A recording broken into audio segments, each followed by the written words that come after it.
What if the real story of the Vietnam War isn't the one we're told?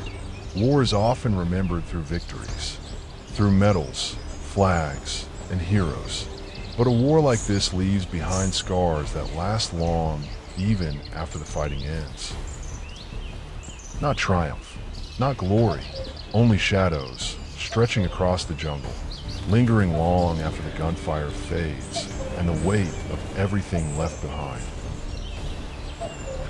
This is the dark reality of the Vietnam War, not the stories of victory we remember. A war not just fought on the battlefield, but carried long after in the minds of those who survived. Before America ever stepped into Vietnam, the war had already begun. Families were already fleeing, homes already lost, a long and growing conflict rooted in struggle, spreading quietly before it would erupt onto the global stage. The French wanted control, the Vietnamese wanted freedom, and between those two forces a brutal war began to take shape, tearing through jungles, villages, and lives to ignite years of war and reshape a nation. Vietnam was divided, north and south, a line drawn on a map, meant to be temporary. But that single decision would ignite a conflict with deep intentions, split a nation, and slowly lead to a war that would last for years.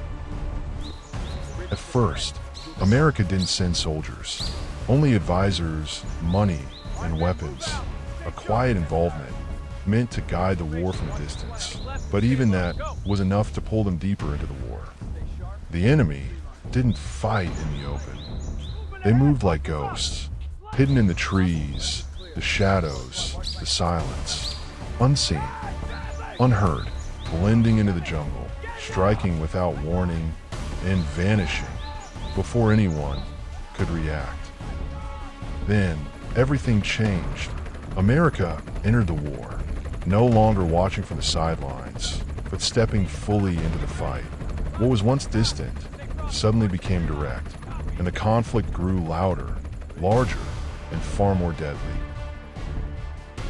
The jungle wasn't just terrain, it was the enemy, thick, suffocating, and unforgiving, concealing deadly traps beneath the ground and turning every step forward into a risk you might not survive.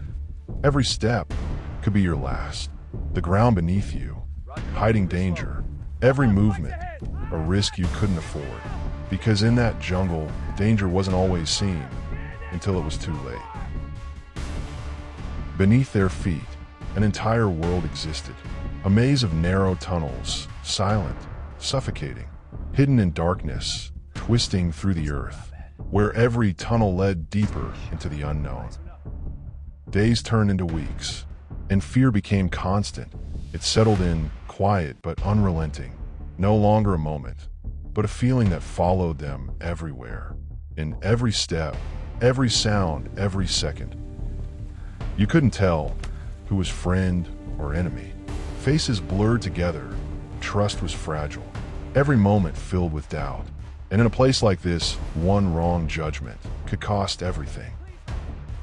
Back home, the war entered people's lives, not through gunfire, but through flickering screens, bringing distant battles, fear, and loss into living rooms across the country and turning a distant conflict into something deeply personal. And people began to ask, why are we here? A question that echoed through streets, through homes, as doubt grew louder, and the meaning of the war became harder to understand.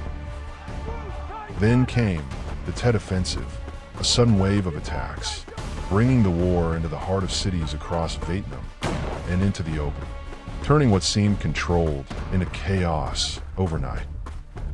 The enemy was everywhere, striking from every direction.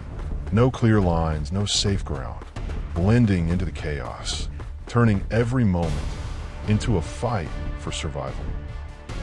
Millions of lives lost, not just soldiers, but families, children, entire communities.